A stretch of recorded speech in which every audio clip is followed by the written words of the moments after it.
The observation deck of Station Kepler 442 hummed with the quiet efficiency of advanced technology, but Zarathis could barely hear it over the thundering of her twin hearts.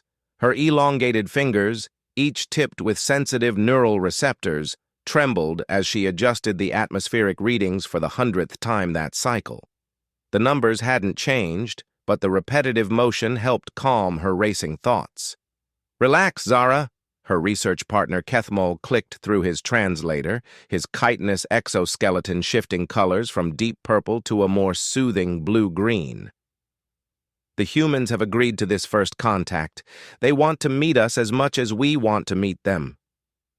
Zarathis turned her large, multifaceted eyes toward him, each lens capturing a different spectrum of light.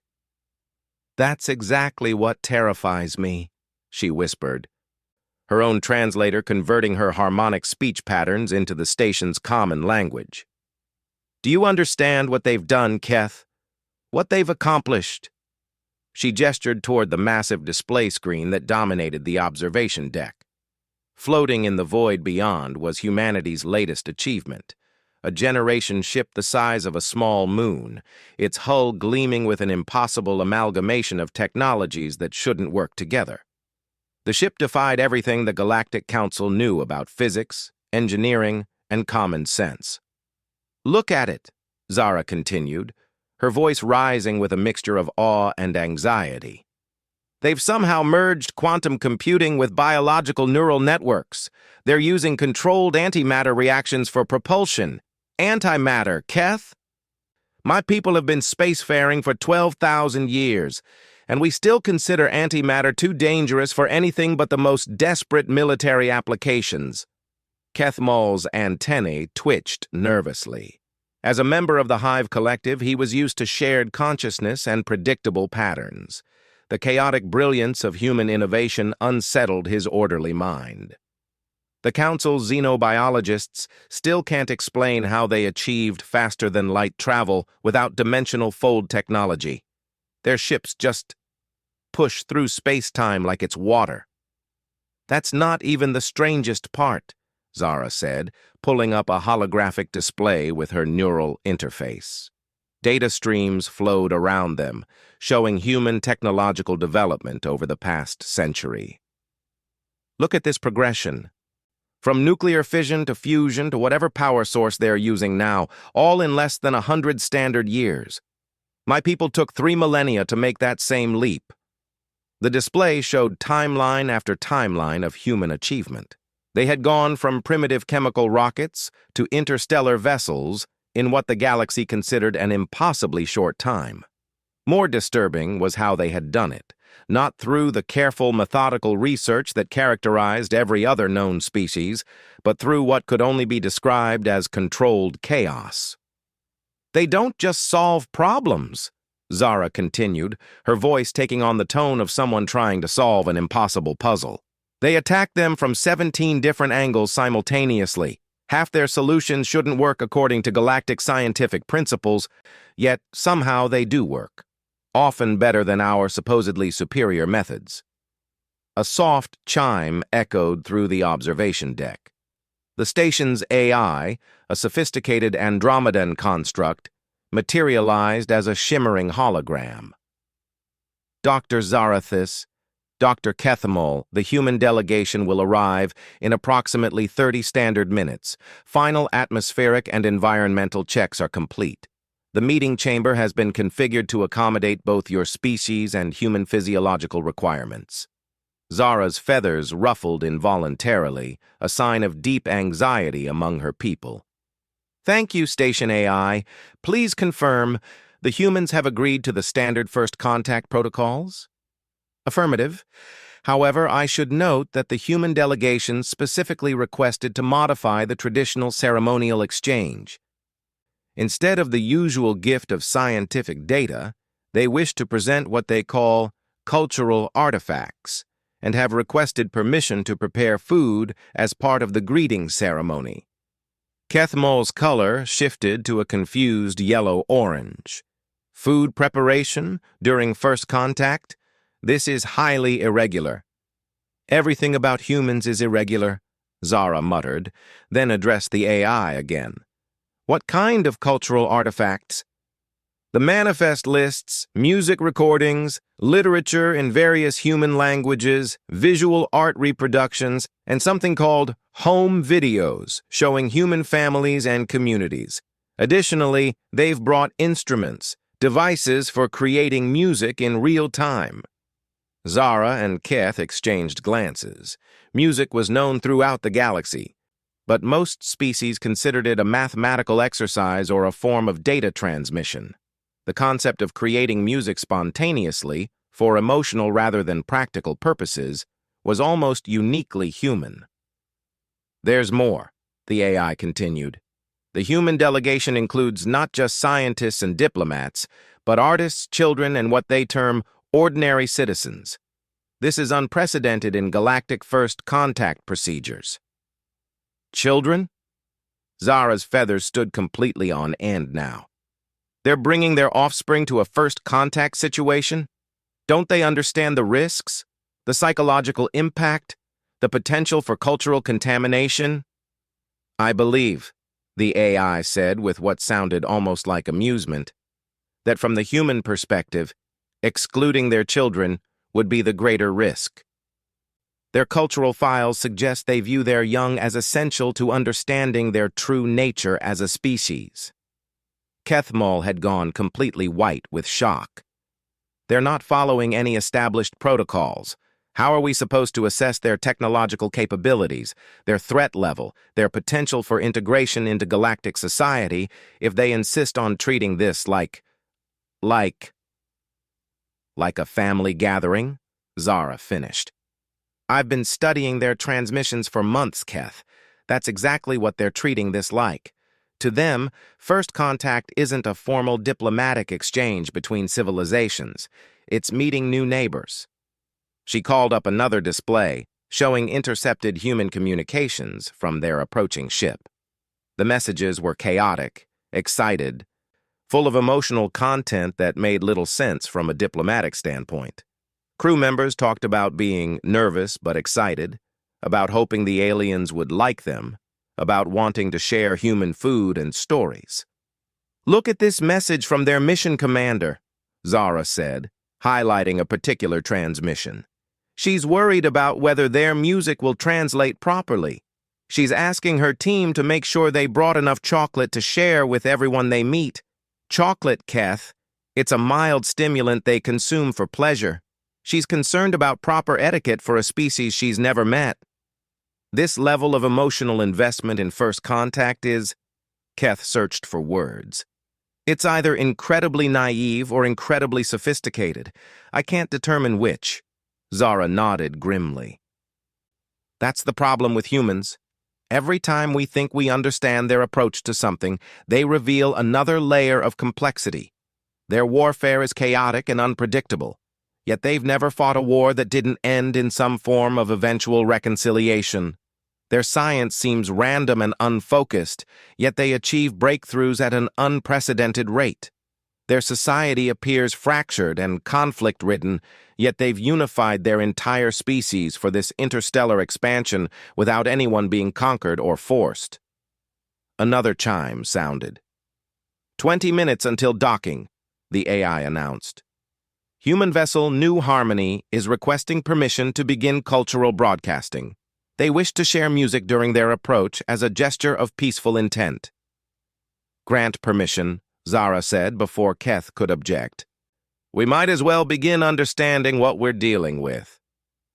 Moments later, sound filled the observation deck. It wasn't the mathematical precision of Andromedan harmony or the structured complexity of Catharan battle songs. It was something entirely different, wild, emotional, chaotic, and somehow utterly beautiful.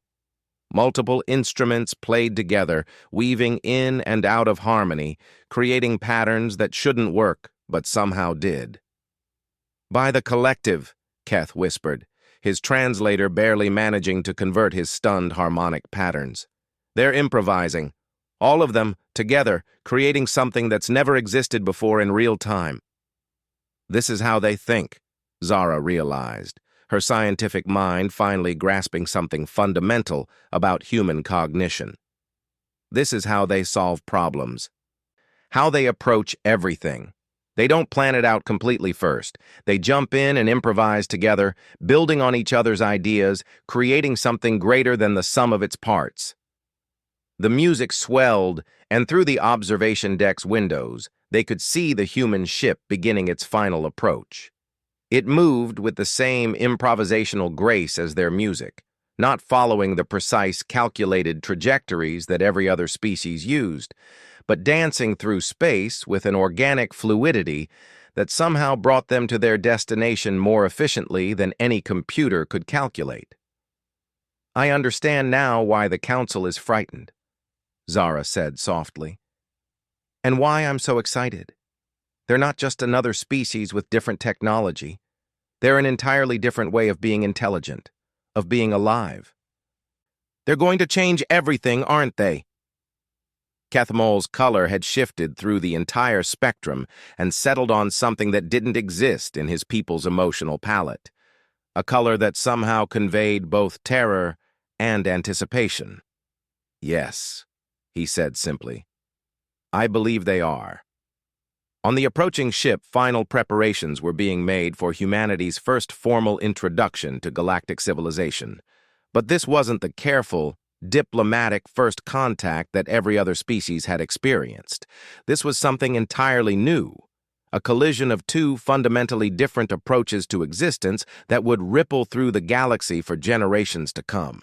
As the music reached a crescendo and the human ship moved into its final docking sequence, Zarathis gripped the observation rail with all four hands and prepared to meet the species that would either destroy everything the galaxy thought it knew about intelligence and civilization, or elevate it to heights no one had ever imagined possible. Perhaps both. The docking bay echoed with the mechanical symphony of two vastly different technologies attempting to interface. Zarathis watched through the reinforced, transparent aluminum as the human ship's docking collar extended toward Station Kepler 4042's receiving port. What should have been a simple procedure became a fascinating display of human adaptability. The human docking collar wasn't built to galactic standards. It was too flexible, too organic in its movements, incorporating what appeared to be biological components alongside traditional mechanical systems. Yet, as Zara watched, the collar's biomechanical components literally reshaped themselves to match the station's rigid specifications, creating a perfect seal in seconds. How? Kethmol's translator barely managed to convert his amazed chittering. "The engineering database shows no record of adaptive biomechanical interfaces. Such technology should be impossible without decades of study of our docking standards." "I don't think they studied our standards," Zara replied, her feathers rippling with nervous energy. "I think they just made their technology smart enough to figure it out on the spot." Through the observation window, they could see movement within the human ship's airlock. Shadows moved with an energy and unpredictability that made both researchers unconsciously step back. Every other species they'd encountered moved with purpose and precision. These shadows moved with what could only be described as barely contained enthusiasm. Dr. Veth Kiran, the station's chief xenopsychologist and a member of the notoriously calm telepathic collective, materialized beside them. His mental emanations carried waves of confusion and fascination. "I've been attempting to establish preliminary telepathic contact with the approaching delegation," he said, his mental voice carrying into their universal translators. "The results are unprecedented." "What do you mean?" Zara asked, though she wasn't sure she wanted to know the answer. "Human minds are unlike anything in our xenopsychological databases. Most species think in ordered patterns, linear progressions, logical trees, hierarchical structures. Even the most chaotic minds follow recognizable patterns." Veth Kiran paused, his telepathic field fluctuating with what might have been excitement or terror. "Human thoughts are symphonic. multiple complex ideas running simultaneously, interconnecting in ways that seem random, but create emergent solutions that are often superior to our logical approaches. The airlock's status display shifted from amber to green. They were here. Additionally, Vethakiran continued, they appear to be naturally resistant to telepathic intrusion, not through mental shields or training, but because their thoughts move so quickly and change direction so often that establishing a stable connection is nearly impossible. It's like trying to grab hold of lightning. A soft musical tone announced the airlock's opening. But instead of the solemn march typical of first contact ceremonies, what emerged was something unprecedented in galactic diplomatic history. The first human through the airlock was a small female, perhaps a third the size of an adult, with bright-colored fabric wrapped around her body and some sort of stringed instrument clutched in her tiny hands. "By the collective," Kethamol whispered, his color shifting to absolute white shock. "The child is leading the delegation." But that wasn't quite accurate. As more humans emerged, it became clear that this wasn't a formal hierarchy at all. Adults and children moved together in a chaotic but somehow coordinated group. The adults weren't leading the children or protecting them. They were all exploring together, pointing excitedly at the station's architecture, talking rapidly in overlapping conversations that somehow didn't seem to interfere with each other. "Dr. Zarathis?" A voice called out in surprisingly good galactic standard, though with an accent unlike anything in the translation databases. "Dr. Kethamol? Dr. Vethkiran?" A tall human female approached, her bipedal gait both graceful and energetic. She had skin the color of rich earth and hair that defied gravity in small spirals. Her clothing was practical yet somehow artistic, and she moved with a confidence that suggested familiarity with alien environments. "I'm Dr. Sarah Chen, Xenobiological Liaison for the New Harmony Expedition. We are so incredibly excited to meet you." She paused, and her face changed in a way that took Zara a moment to interpret.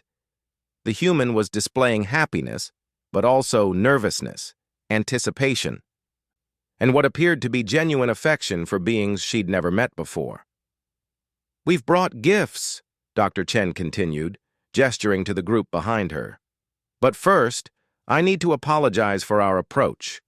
We know it's not standard diplomatic protocol, but we decided that if we're going to be neighbors in this galaxy, we should meet the way humans actually are, not the way we think we should be for formal ceremonies." Kethmol managed to shift his color to a more normal blue-green. "Dr. Chen, we are honored to meet you. However, I must ask about the children. Standard galactic protocols suggest that first contact situations may be too psychologically intense for developing minds." Dr. Chen's face shifted again, this time to what Zara was beginning to recognize as amusement. "That's very thoughtful. But you might be looking at it backwards. See, human children are actually better at first contact than adults are. They haven't learned to be afraid of differences yet. Plus, they ask the best questions." As if summoned by her words, the small human who had emerged first approached their group. She looked up at Zara with large, curious eyes and asked, "Are you the one with all the pretty colors? Can you see more things than we can? Your eyes are so cool." Zara found herself crouching down to the child's level without conscious thought. "Yes, little one. I can see in several different spectrums of light. What's that instrument you're carrying?" "It's my violin," the child said, brightening. "Mama said I could play for the aliens if they wanted to hear music. Do you want to hear music?" "I know a song about stars." Before Zara could respond, the child had positioned the instrument and begun to play. The sound was unlike anything in Zara's experience, not the mathematical precision of galactic music, but something raw and emotional and alive. Other humans began gathering around, some pulling out their own instruments, others beginning to sing in harmony with the violin. "This is This is how you approach everything, isn't it? Vethkiran asked Dr. Chen, his telepathic field radiating amazement.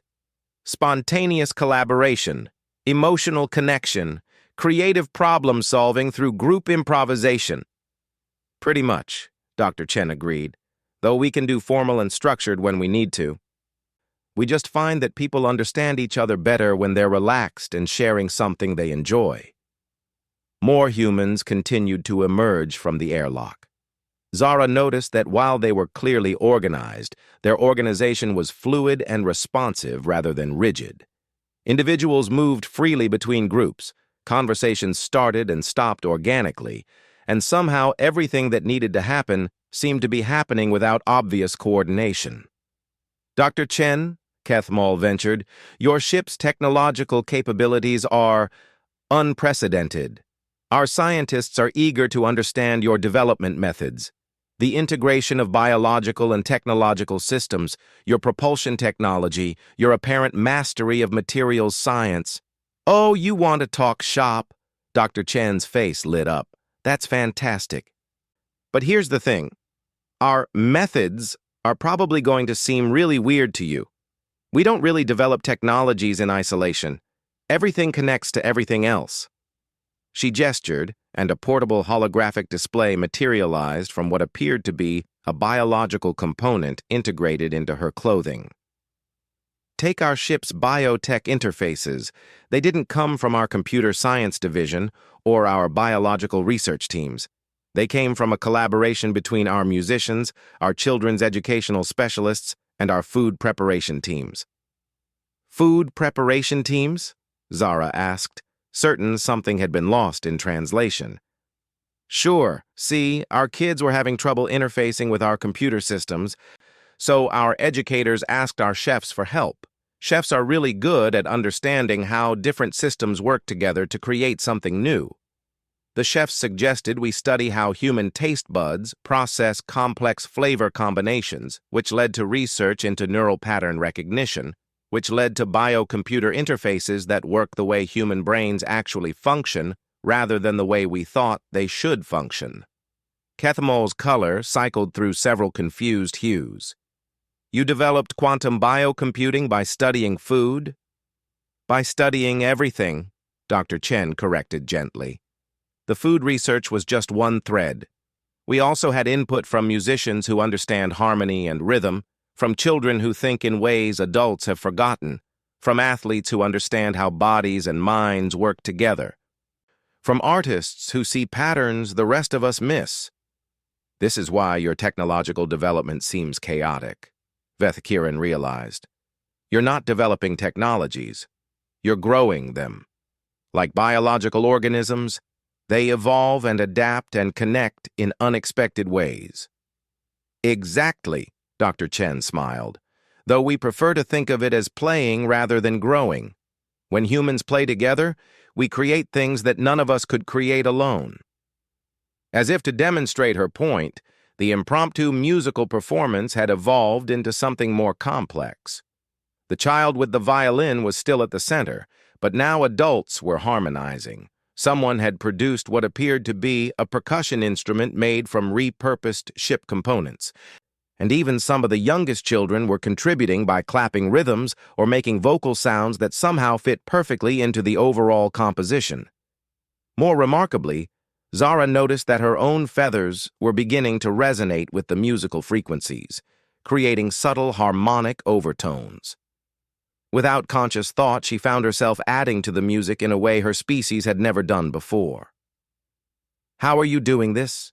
she asked Dr. Chen, who was now humming along with the growing musical collaboration. "How are you making us part of something we've never experienced before?" "We're not making you do anything," Dr. Chen replied softly. "We're just creating space for everyone to be themselves together. That's what humans do. We find ways for different things to work together without losing what makes them unique."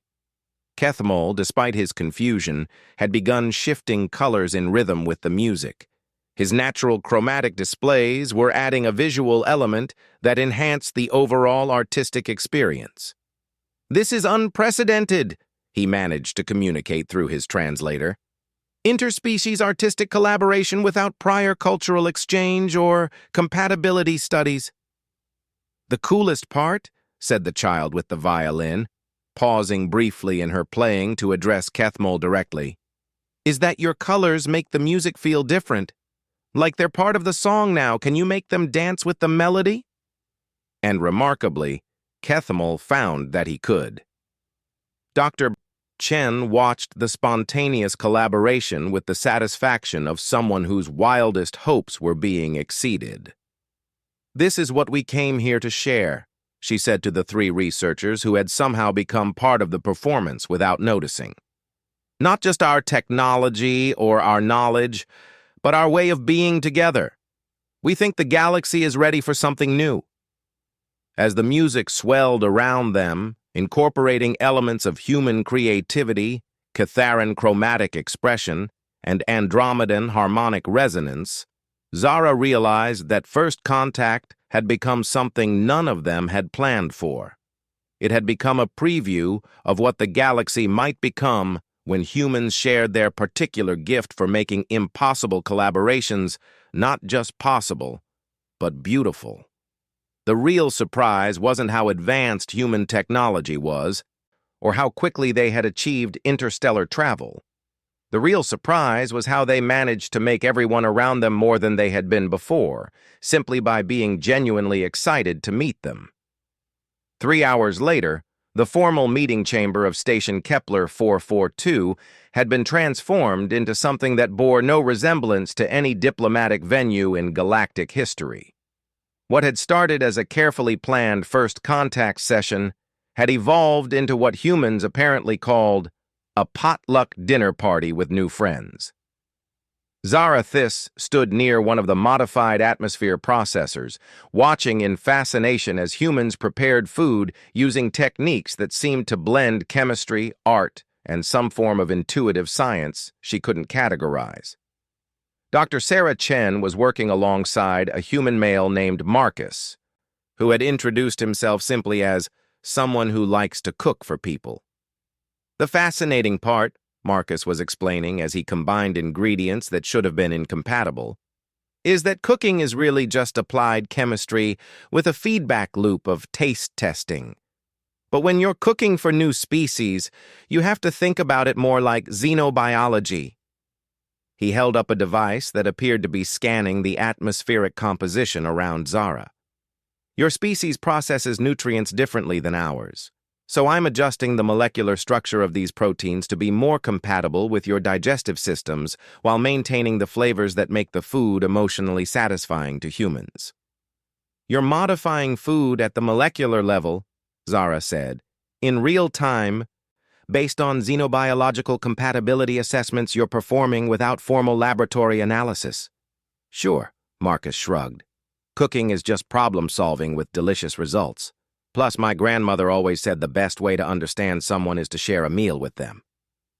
Across the chamber, Kethmol was engaged in what appeared to be a deep technical discussion with a group of humans that included 2 children, an elderly female, and someone who had introduced herself as a professional daydreamer. They were examining holographic displays of the human ship's propulsion system.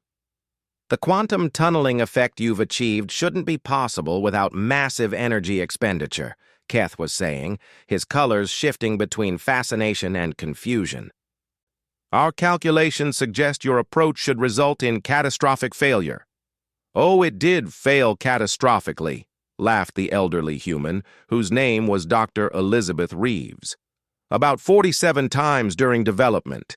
But each failure taught us something new about how space-time actually behaves versus how we thought it should behave." One of the children, a boy perhaps halfway to adulthood, pointed to a section of the holographic display. "The trick was realizing that space-time doesn't want to be pushed through. It wants to be convinced. So instead of forcing our way through, we ask it nicely and offer to fix any wrinkles we make on the way." Kethmol's translator struggled with the concept of asking space-time nicely, but the technical readouts were undeniably accurate.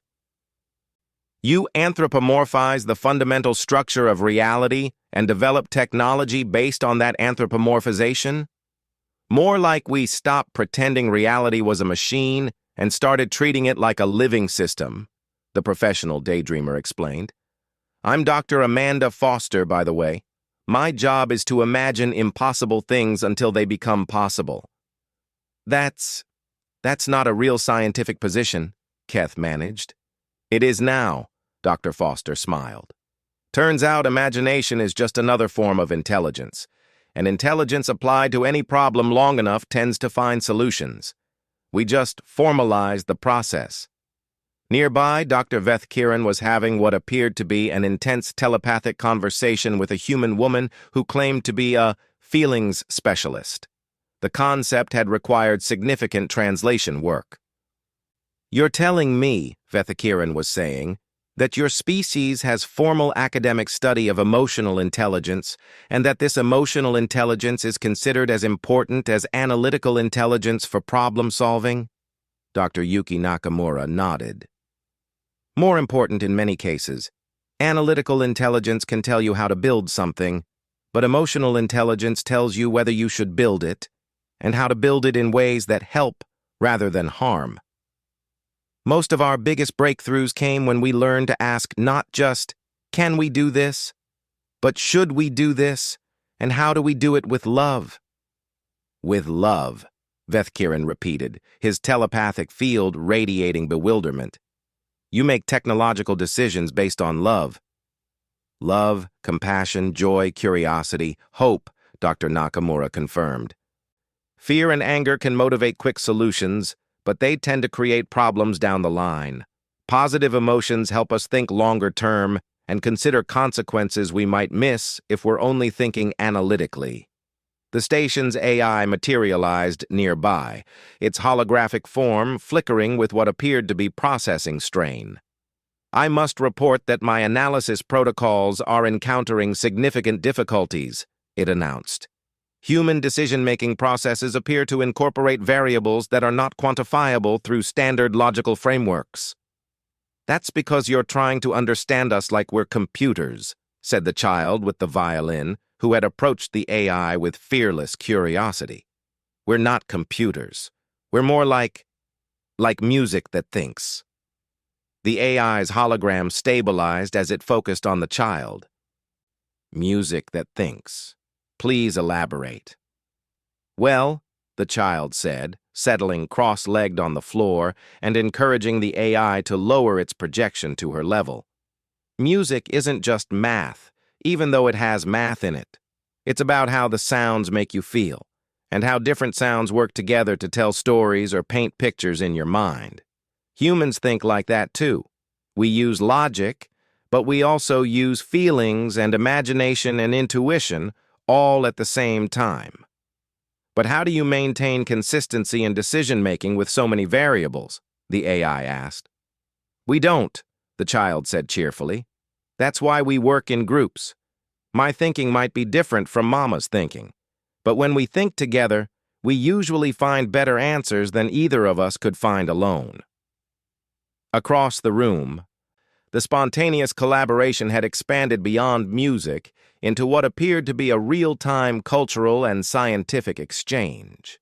Humans were demonstrating their technologies not through formal presentations, but through hands-on exploration that invited participation from their galactic hosts. Zara found herself working alongside Dr. Chen and Marcus to prepare food for the gathering, but what started as simple meal preparation had evolved into a lesson in human approaches to complex problem-solving. Watch this, Dr. Chen said, indicating a device that appeared to be some sort of portable atmospheric processor. We need to create an environment where everyone can comfortably consume the food we're preparing. Standard approach would be to calculate optimal atmospheric composition and adjust accordingly. But humans don't use the standard approach, Zara guessed. Right. Instead, we ask everyone what they need to be comfortable. Then we find creative ways to layer those requirements so everyone gets what they need without anyone having to compromise. The device activated, creating what appeared to be multiple micro-environments within the same space. Zara could breathe easily in her preferred atmospheric mixture, while Kethmol existed comfortably in his preferred conditions, and the humans thrived in their own environmental needs, all within the same room. "The technology isn't the impressive part," Marcus added, stirring something that smelled impossibly delicious. "The impressive part is that we designed it by thinking about hospitality, rather than just atmospheric regulation. When you start with, how do we take care of everyone, you end up with different solutions than when you start with, how do we solve this technical problem?" Dr. Veth Kiran approached their group, his telepathic field radiating something Zara had never felt before. It was excitement and confusion and hope all mixed together. "I need to share something remarkable," he said. "I've been monitoring the emotional and mental states of everyone in this room for the past 3 hours. "That sounds invasive," Dr. Chen said, though she didn't seem offended. "It's standard protocol for first contact situations," Vethakiran explained. "But here's the remarkable part. Every individual in this room, both human and non-human, is showing elevated creativity markers, increased problem-solving capacity, and enhanced emotional well-being. The humans aren't just maintaining their own optimal psychological states. They're somehow elevating the psychological states of everyone around them." Kethamol had joined the conversation, his colors now cycling through patterns that didn't exist in traditional Catharan emotional displays. "I've been documenting similar findings in cognitive function. My own analytical processing has improved by approximately 34% since beginning interaction with the human delegation. Dr. Foster's imagination exercises have somehow enhanced my species' traditionally linear thinking patterns." "It's not magic," Dr. Nakamura said, approaching with the elderly Dr. Reeves and several of the children. "It's just that human intelligence is fundamentally collaborative. We think better when we're thinking with others, and apparently we help others think better too." "But why?" Zara asked. "What evolutionary pressure created this trait?" Dr. Reeves smiled. "The same pressure that created every other human trait, survival. But humans learned early that we don't survive by being the strongest or the smartest individually. We survive by making everyone around us stronger and smarter. A group of humans working together becomes something more than the sum of its parts." "And now you're doing the same thing with us," Zara realized. "You're making us more than we were before just by being around you." "That's the idea," Dr. Chen nodded. "See, when we started exploring space, we could have tried to find uninhabited planets and build human-only colonies, but that seemed lonely. We wanted to find friends. We wanted to learn new ways of thinking and being and creating." "You risked everything on the hope that other species would want to be friends?" Kethmol asked. "Sure," said the child with the violin. "Making friends is always worth the risk. Besides, if someone doesn't want to be friends, you just have to try harder to understand what they need to feel safe and happy." The gathering continued deep into the station's night cycle, becoming something unprecedented in galactic history. It was a successful first contact, but more than that, it was a preview of what interstellar civilization might become when humanity's particular gifts for collaboration, creativity, and compassion were added to the galaxy's accumulated wisdom and knowledge. As the formal session finally wound down and humans began preparing to return to their ship, Zara found herself reluctant to see them go. In one afternoon, her understanding of intelligence, technology, and civilization had been fundamentally altered. "Dr. Chen," she called out as the human delegation began gathering their belongings. "When will we see you again?" "Tomorrow, if you'd like," Dr. Chen replied. "We're planning to establish a permanent research and cultural exchange station in this system. We'd love to have you and your colleagues as our first official partners." "Partners?" "Friends," Dr. Chen corrected with a smile. "Humans don't really do formal partnerships. We do friendships that happen to involve sharing cool scientific discoveries and helping each other solve impossible problems." As Zara watched the humans return to their ship, she realized that her initial fear and excitement had evolved into something else entirely: hope. Hope that the galaxy was about to become a much more interesting, creative, and collaborative place. The humans hadn't just made first contact, they had made first friends. And as Zara was beginning to understand, for humans, that distinction made all the difference in the universe.